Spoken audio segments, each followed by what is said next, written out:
Hey guys, Artosis here, bringing you some more CasterMuse Narak StarLeague. We are in the round of 32, and we are coming up on the end of it. Right now, we are starting Group H, and this is a very exciting group for me. In fact, it might be, for me personally, the group I'm most excited about, and let me tell you why. First off, in the top right here, playing under the ID meme data, this is Mihu. If you talk about players outside of Korea, this guy is actually the strongest out of everybody. It's actually kind of absurd how good Mihu is, and he plays a very weird, very off style. He won 2 BSLs in a row, made it look easy, playing a type of Terran we've never really seen. He plays completely differently from all the Korean pros, and it's fascinating. He's actually one of the players that I personally study the most because he does play so differently. Well, who Mihu is going up against first here, rather, this is BishOp. BishOp is a very strong Terran pro. He is someone that hasn't had like a lot of ASL success yet. One thing to mention is he actually switched to random about a year before Flash. Almost made it into ASL with random through the qualifiers. It didn't quite end up being able to do it. Couldn't make random quite work for himself and went back to Terran. One note about these two is they did end up playing in ASL qualifiers recently, and BishOp did 2-0 Mihu. So maybe he's a little bit favored here, but I think the levels aren't super different. I would say probably BishOp's a little bit better, but yeah, I guess we'll see. The other two players in the group with them, guys, is going to be Hani and Bale. Bale is a good up-and-coming Zerg player. He's been around for a while. We've had, I think, a few casts of him on this channel already. And then Hani, a.k.a. Soso, is a Terran player who has been in ASL. He's actually one of my favorite new Terrans. Hani is kind of like Mihu a little bit. He plays a little bit of an alternative style.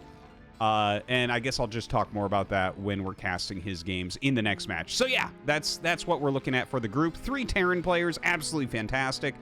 Very different styles, and yeah, should be a lot of fun. Now, Mihu scouting down. You can see this is kind of a forward barracks here for BishOp.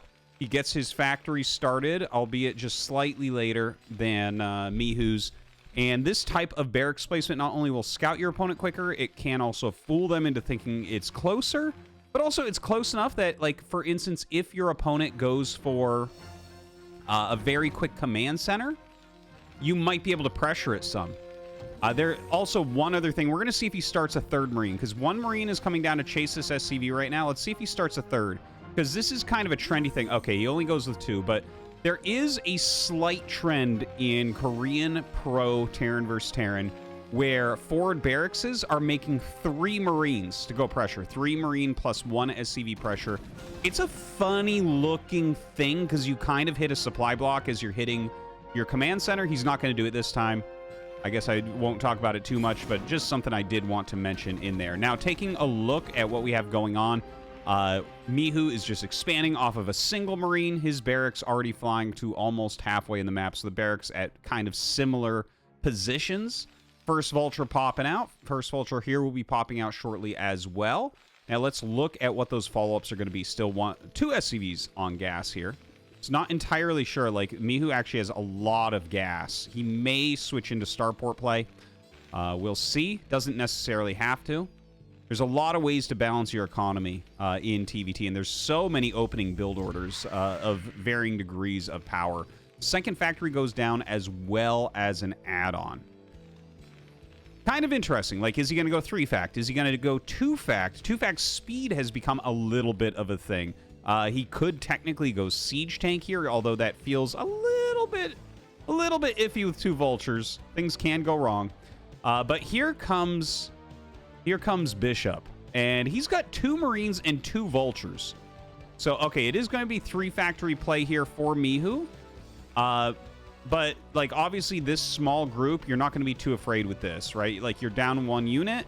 Here does come another Vulture. So he went 3 Vulture before add-on. So this, like, he has some potential here. He runs up, snipes that immediately. This is actually a pretty good push right now from BishOp. He has way more damage output. Kills one of the Vultures immediately. This one gets microed back quite nicely. Ooh, the SCV blocking really saving Mihu so far. He's trying to get that big repair off, and he will end up getting it. And no, not going to quite be able to do much more with this Vulture. He gets one more SCV. So overall, I would say that this push was probably net good for BishOp. You can see that he is up a couple SCVs right now. And he is producing 3 Vultures at a time. The Vulture's popping out for his opponent. There are 2 more Vultures out. Let's take a look at the actual build times on these. It doesn't seem like there's going to be any punishment.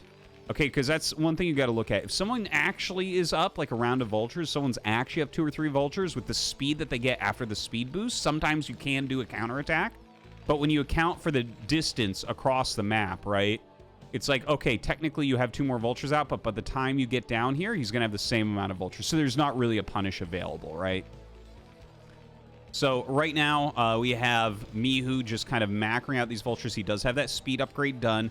Speed almost done here for BishOp, who is adding a 4th factory. He's actually up 3 workers and adding the 4th factory, so that's kind of nice for him. We'll see if we're going to see the same thing here out of Mihu, who is right now trying to continue his SCV production, trying to catch up in that regard.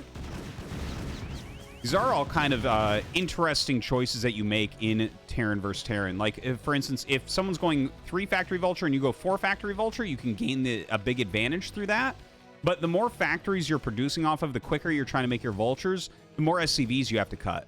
Like, you know, that is something that you have to pay for, right? And then, obviously, if your opponent is cutting a lot of SCVs to make more Vultures, sometimes you can do things like make siege tanks to just gain an edge in that way, where the siege tanks will make it so you don't die, and now you have more SCVs, and maybe your economy flows a little bit better. But definitely Vulture's a huge part of that early game. Now, both sides getting mines. BishOp going to have his mines out first, and that's really nice.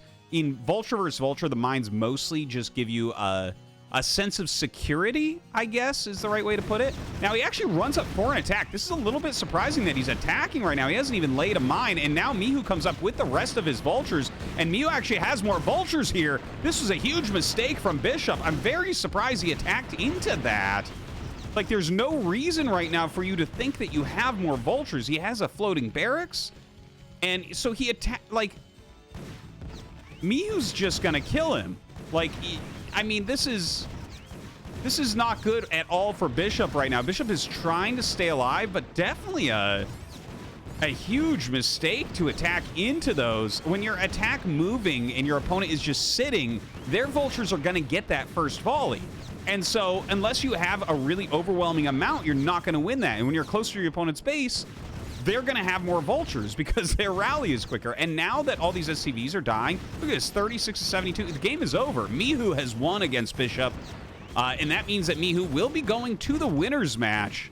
BishOp has got to be kicking himself after that huge mess up. I mean, every Terran does that occasionally, where you attack and you're like, damn, we had like the same amount of Vultures, and I literally just lost the game instantly. But that does happen, and BishOp is like trying to make something happen. He knows he's dead. Like, I mean, a B-rank Terran would win from this position that Mihu is in right now. The mine's perfectly laid. As the Goliaths pop out, they all blow up, and GG, Mihu wins the first match.